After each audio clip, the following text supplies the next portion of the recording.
So gently.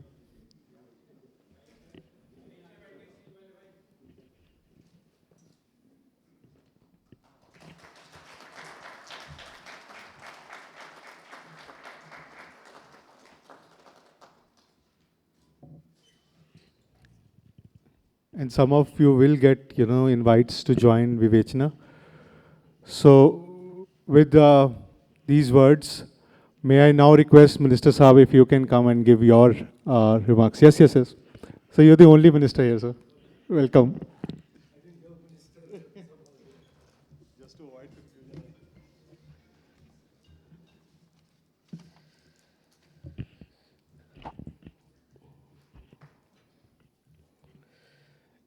आप सबको नमस्कार.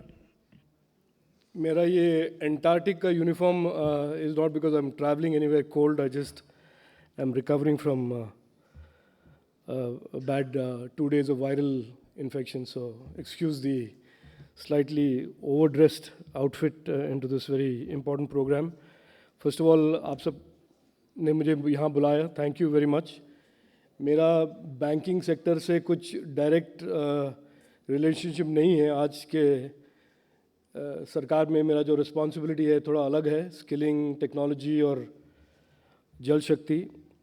लेकिन पेरिफेरली ज़रूर मेरा इसके साथ संबंध है टेक्नोलॉजी के द्वारा. और and in addition as a former entrepreneur and somebody who misses entrepreneurship even today, I certainly have, I think, some thoughts on the future of banking.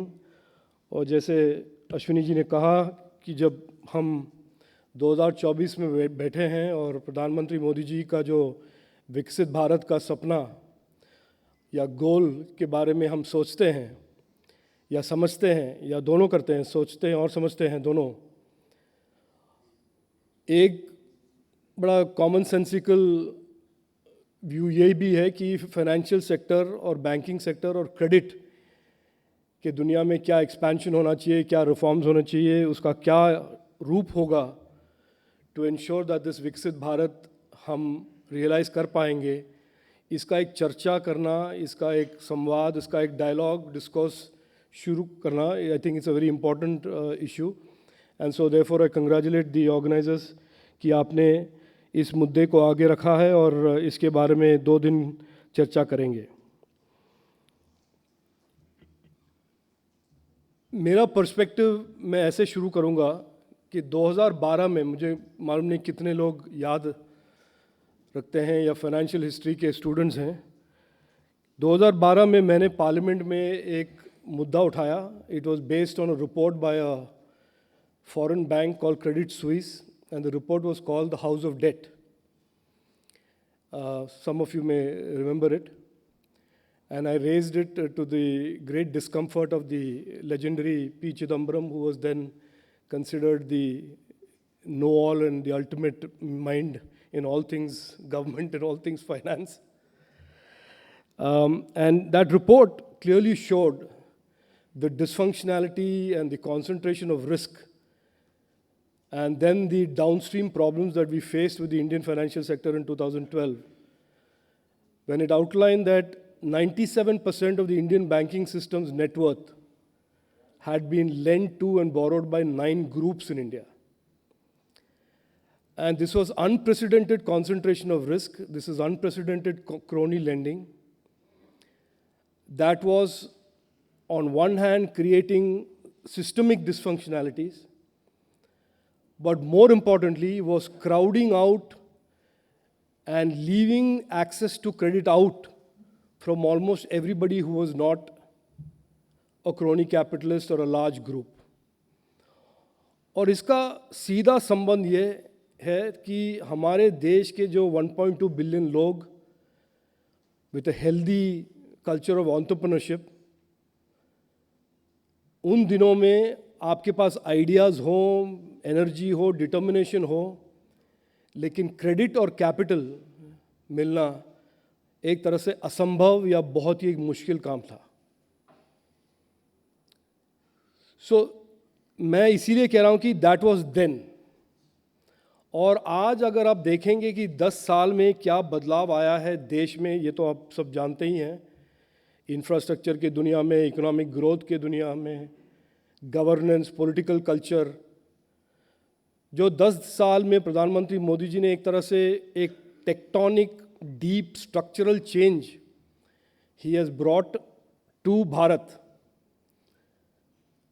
उसके कॉन्टेक्स्ट में अगर आप फाइनेंशियल सेक्टर को भी आप नापेंगे, तोलेंगे, वहाँ पर भी बहुत ही एक बदलाव, बहुत ही एक स्ट्रक्चरल ट्रांसफॉर्मेशन हुआ है, क्वालिटेटिव और क्वांटिटेटिव दोनों। क्वालिटेटिव कैसे? क्वालिटेटिव की आज एक इंक्लूसिव फाइनेंशियल सेक्टर बन गया है।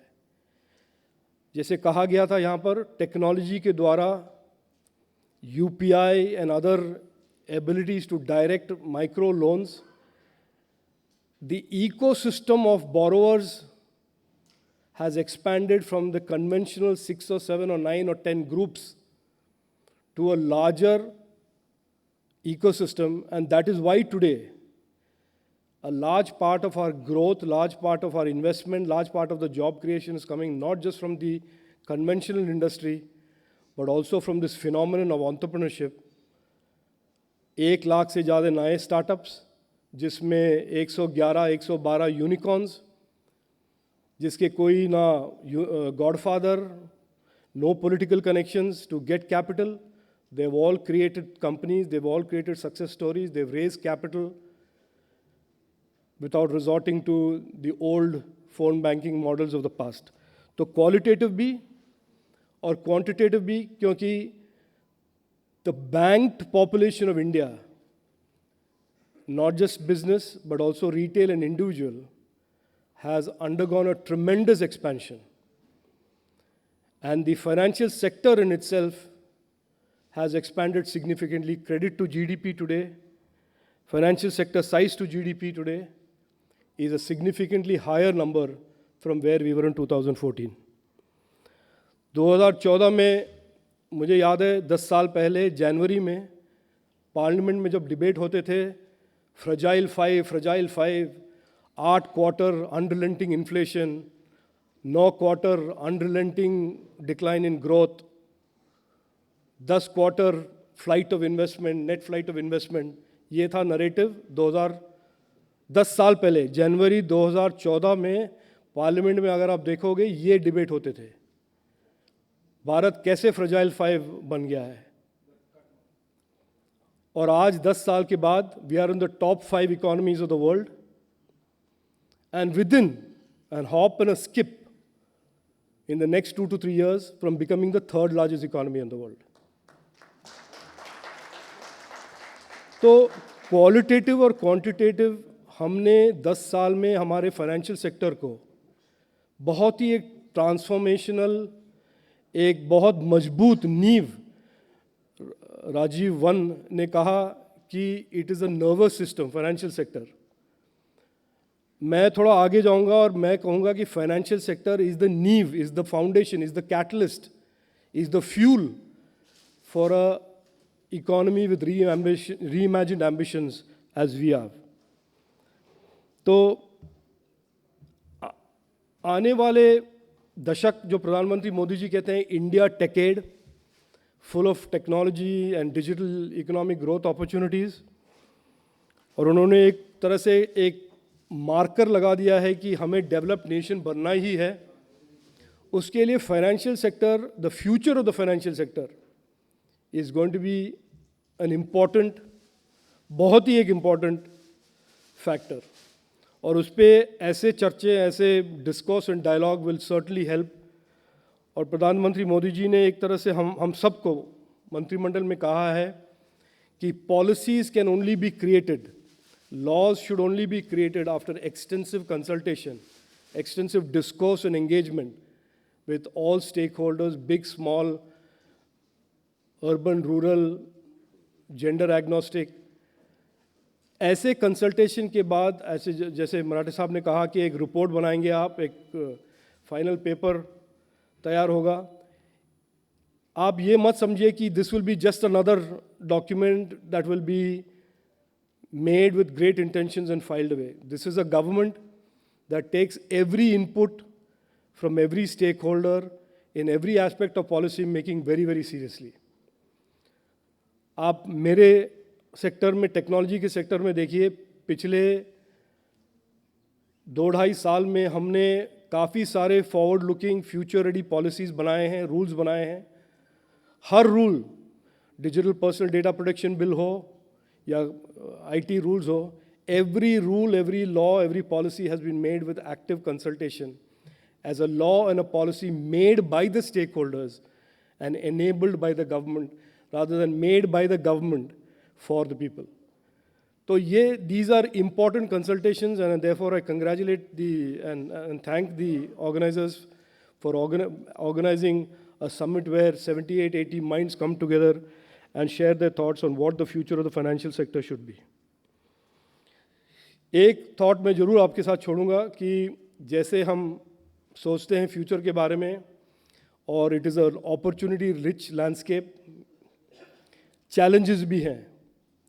फाइनेंशियल सेक्टर का जैसे जैसे डिजिटाइजेशन और टेक्नोलॉजी इंटेंसिफिकेशन बढ़ता जाएगा, उसमें चैलेंजेस भी बढ़ते जाएंगे.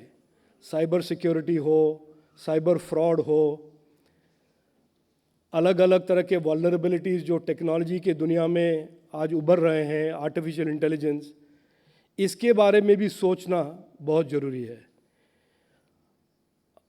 It is not an unusual tendency कि हम इनोवेशन के पीछे ऐसे भागते हैं, लेकिन इनोवेशन के गार्डरेल्स के बारे में बाद में सोचते हैं.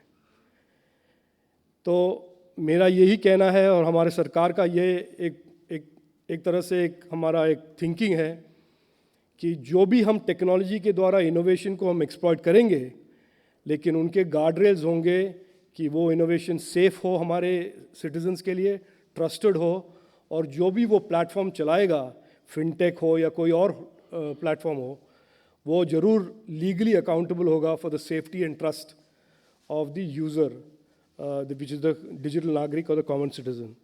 तो उसके बारे में ज़रा उसका भी सोच बहुत ही इम्पॉर्टेंट है कि हम डिजिटाइजेशन तो आगे बढ़ाएंगे ही, लेकिन उसके चैलेंजेस क्या होंगे और चैलेंजेस के सॉल्यूशंस कैसे, उसके बारे में हम सोचें.